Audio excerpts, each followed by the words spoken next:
Əslində çox maraqlıdır. Əslində özüm yadıma salanda, sizin o birinci verilişə baxanda o anlar mənim gözümün qabağından keçdi ki, bu necə mən dəyişmişəm də, yəni nə baş verib orada. Amma orada bir dənə nüans bilirsiz məndə, həm də sualın o bir-iki hissəli idi də siz. Birinci hissəsi də o idi ki, bu fenomenal yaddaş deyirəm. Adam neçə ilin məlumatını saxlayır və mən dəyişmişəm. Mən İkinci sinifdə olan Fuad deyirəm axı. Yəni mənim sifətim quruşu dəyişibdi. Adam necə yadda saxlayır, necə özü məlumatı yadda saxlayır? Nələr olub, nə edibdi? Sən falan yerdə nə etmisən? Yəni belə deyim də, bizdə ümumiyyətlə burada bir məhdudiyyət var orada. Biz nəyə görə bu bəziləri bəziləri bu qədər informasiyanı saxlaya bilir fenomenal. Bəziləri yox, ancaq xırda bir informasiyanı saxlayır. Yəni bəlkə orada məhdudiyyət var bizdə.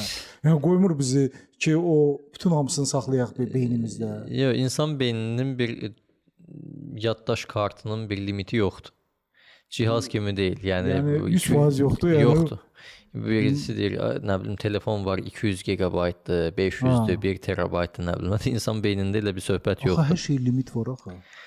İnsan beyninin bilinən bir limiti yoxdur. İnformasiyanı yadda saxlayır. Bilinmir o. Hələ ki bilinən bir limiti yoxdur ki, bu ölçülə biləcək bir şey deyil. Nəyə görə? Çünki burada bir paradoks yaranır da. Sizin ölçməyə çalışdığınız şeyi belə öz beyninizi istifadə edərək ölçürsüz. Aha, bəli. Yəni ölçməyə çalışdığınız şeyi ölçən elə o şeyin özüdür. Beynimizi işlədərək beynimizin limitlərini ölçməyə çalışırıq. Bu da bir paradoks yaradır. Ona görə də bu bir kainatın sonunda nə var sualını bilmək kimi bir şeydir. Genişliyə gedir. Bilmirik. Allah bilir. Əslində bu o məsələ həqiqətən məni çox düşündürdü əslində o insanın belə bir şey olmağı. Fikirləşdim ki, yəni belə deyim də bu bir xoşbəxtlikdirmi, yoxsa bədbəxtlikdirmi? Yəni çox o informasiyanı saxlamaq da adamı şey eləyir, yəni yora bilər axı insan. Yoxsa bilmirəm, yəni insanlar fərqli yanaşma eləyirlər, amma mənim başa düşdüyüm odur ki, yəni lazımdır o informasiya. Belə bir şey var ki, biz onu saxlamasaq həyatda daha yaxşıdır axı. Bu bizə çox ünvanlanır bu suallar. Hətta mən bəzən nəyisə yadımdan çıxaranda mənə deyirlər ki, sən bu işlərlə məşğulsan, yaddaş çempionatında iştirak eləmisən, özün yaddaş texnikaları öyrədirsən, bəs sən niyə informasiyanı yadda saxladın? Bu informasiyanı biz istəyəndə yadda saxlayırıq. Məsələn, mən yaddaş texnikalarını bilirəm. Bəli, mənim İstədiyim zaman yadda saxlamayacağım bir şey yoxdur. Və mən bir şeyi unutmaq istəmirəmsə, onu ömür boyu mən unutmayacağam. Amma burada bir açar söz var. İstəmək.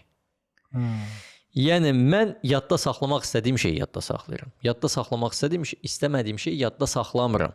O texnikanı istifadə eləmişəmsə o mənim yadımda qalır. Eləmirəmsə mən onu müvəqqəti yaddaşda saxlayıram. Bir müddətdən sonra unudulur. Çox vaxt insanlar deyirlər ki, bəs yaxşı, mən yaddaşımı gücləndirəndən sonra mən elə hər nə gördüm, nə eşitdim, mənim beynim yüklənməyəcəkmi? Mən lazımsız şeyi yadda saxlamayacağam? Yox, yadda saxlamayasın. İstədiyin şeyi yadda saxlayacaqsın. İstəmədiyi yadda saxlamayasın.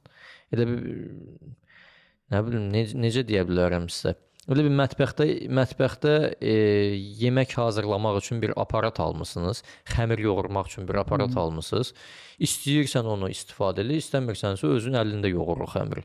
Özün bilərsən. Şərt o demək deyil ki, mütləq bunu belə eləmək lazımdır. Maşının var, istəyəndə maşını sür, istəyəndə sürmə, özün bilərsən. Əsas odur ki, biz bunu sənə veririk. İkinci nöqteyi nəzərdən həmin o dediyimiz adam da sizin dostunuz, hansı ki, hər şeyi yadda saxlayan. Mən bildim ki, mənim dostumdur. Onu Sən də mən xatırladım. Həmin şəxsin də informasiyanı yadda saxlaması sual oluna bilər ki, bəzi insanlar texnikanı bilmir, bəs onun niyə yaddaşı güclüdür? Bir çox insan öyrənmənin mərhələlərində mən bunu izah edirəm. İnsan öyrənmə zamanı 4 etapdan keçir. Elə insan var ki, bilmədiyini bilmir. Sonra insanlar bilmədiyini bilir. Sonra 3-cü etapda insanlar bildiyini bilir. 4-cü etapda isə bilmədiyini bilirlər artıq. Yəni qeyri-şuuri şəkildə hər şey istifadə olunur, idarə olunur. Bu adlanır qeyri-şuuri yetərsizlik, şuurlu yetərsizlik, Şuurlu yetərlilik, qeyri-şuuri yetərlilik. Ən sonda, yəni informasiya yetərli səviyyədədir. Biz bilirik, amma bildiyimizin fərqində deyilik. Avtomatik şəkildə icra olunur. Bəzi insanlar var ki, doğru şeyləri fərqində olmadan eləyirlər. Bəzi insanların isə bunu öyrənməyə ehtiyacı var. Bəzən sual verirlər ki, filan kəsin vaxtında bu şeylər yox idi, filan kəsin elədiyini heç biz indi eləyə bilmirik. Filan kəsin yetişdiyi şərait, olduğu mühit, öyrəndikləri, müəyyən ehtiyac duyduğu və məcbur qaldığı şeylərlə səninki də bir deyil axı. Onun olduğu şəraitdə onun beyni bir şəkildə bunu avtomatik fərqində olmadan etməyə proqramlanıb. Əgər səndə bu şey yoxdursa, zəhmət çəkib bunu öyrənəcəksən. Ya da gileylənməyəcəksən.